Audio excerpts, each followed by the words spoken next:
It is Monday morning in the office break room. You are standing by the coffee machine while three of your coworkers passionately debate a controversial penalty call that happened in the fourth quarter of a football game on Sunday afternoon. You are holding your mug, nodding politely, and mentally calculating exactly how quickly you can exit the room without seeming rude. If you regularly experience this exact scenario, you have probably spent your entire life feeling like you are missing a universal human chip that everyone else seems to have been born with. When the Super Bowl rolls around, you are exclusively there for the snacks and the commercials.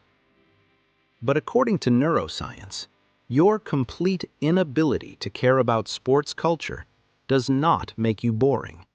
And it certainly does not mean you lack passion.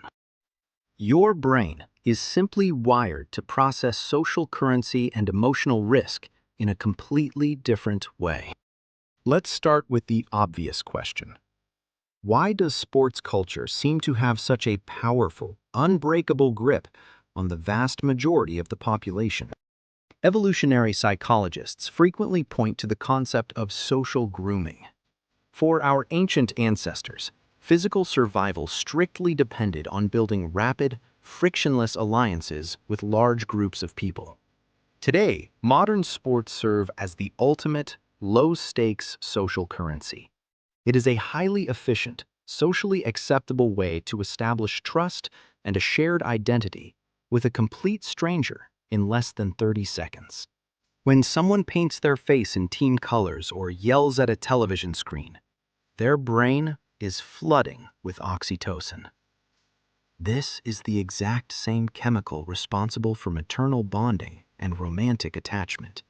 But if you simply do not get sports, your brain does not automatically recognize a corporate team logo or a geographic location as a valid trigger for that tribal bonding chemical.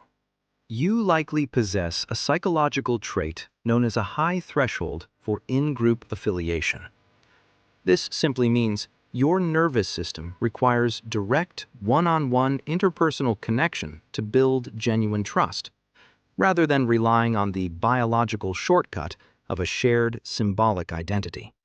But here is where it gets interesting.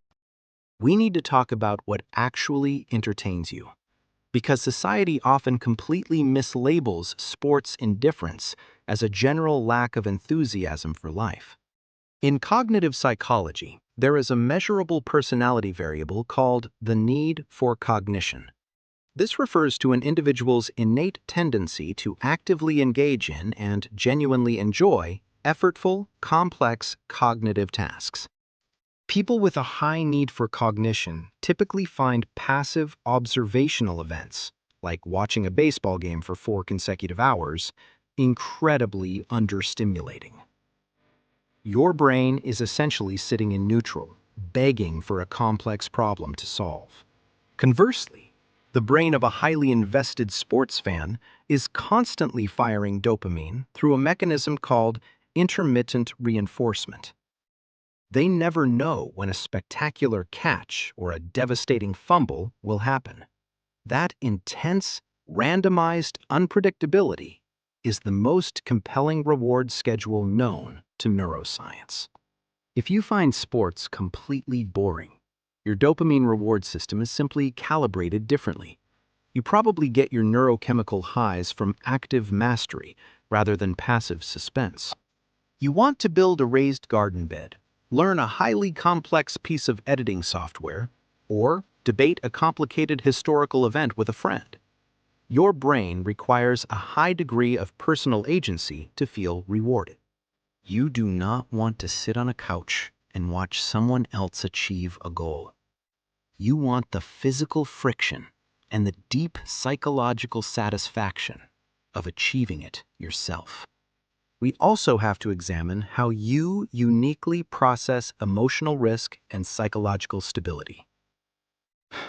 For millions of devoted fans, their entire mood on a Monday morning is entirely dependent on the athletic performance of 22 strangers playing a game 1,000 miles away. Psychologists call this highly common phenomenon basking in reflected glory. When the local team wins a championship, the fan's brain processes it as a literal personal victory, temporarily boosting their own self-esteem and lowering their baseline stress levels. But if you are someone who actively avoids sports culture, you likely possess what researchers call a strictly internal locus of control. This means you fundamentally believe that your emotional state and your personal success should be determined exclusively by your own direct actions, not by external, completely uncontrollable events. To your highly analytical brain, handing over the keys to your emotional well-being to a referee's bad whistle or a missed free throw feels deeply illogical and inherently stressful. You prefer to anchor your self-worth to your own tangible, daily accomplishments. If you are going to feel devastated on a Sunday evening, you want it to be because a creative project you poured your heart into failed, not because an athlete dropped a piece of leather on a grass field. I am not saying one way is better than the other, but I am saying there are legitimate, measurable psychological differences in exactly how we manage emotional risk. But here is where things get messy, because there is often an unfair societal assumption that people who dislike sports lack empathy or community spirit. Psychological profiling suggests the exact opposite is frequently true. It all comes down to a concept called emotional bandwidth. Every single human being has a finite, measurable capacity for deep emotional investment. When a sports fan watches their favorite quarterback tear a ligament on the field, they feel genuine, highly active empathy. Their heart rate spikes, and they feel real distress. But if you do not care about sports, your brain might simply be reserving that finite emotional bandwidth for your immediate physical reality. Studies suggest that individuals who actively abstain from parasocial relationships, like one-sided emotional investments in celebrities or sports franchises, often redirect that exact same energy into their direct local communities. You might volunteer at an animal shelter, mentor a younger colleague at work, or simply be the reliable friend who is always available for a 3-hour phone call during a family crisis. Your empathy is not missing. It is just hyper-localized. You prefer to invest your emotional energy in places where there is actual human reciprocity. Furthermore, we have to honestly acknowledge the environmental realities that shape our adult preferences. Some people quietly reject sports culture entirely because of the physical environments that shaped their childhood. If you grew up feeling deeply alienated by the rigid, hyper-competitive physical hierarchies of middle school gym class, your adult indifference might actually be a quiet, protective boundary. You learned early on that your inherent human value was not tied to physical dominance or throwing a ball. As an adult, you simply choose not to participate in a mainstream culture that still aggressively celebrates those exact same metrics. We also cannot ignore the sensory reality of sports culture itself.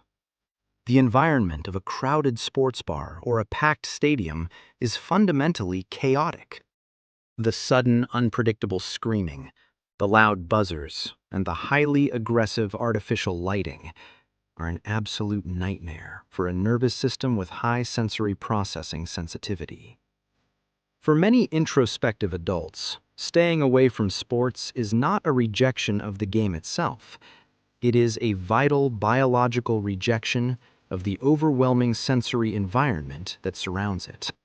Ultimately, not understanding the hype around the playoffs or the World Series is not a character flaw that you need to fix. It just means your brain seeks dopamine through active mastery. Your social identity requires direct connection, and your emotional stability is firmly anchored in your own hands. You are not broken, and you are not missing out on a mandatory human experience. You are just writing a completely different kind of story. And you prefer to be the main character. Type the word main in the comments below so we can see how many of us are really out there.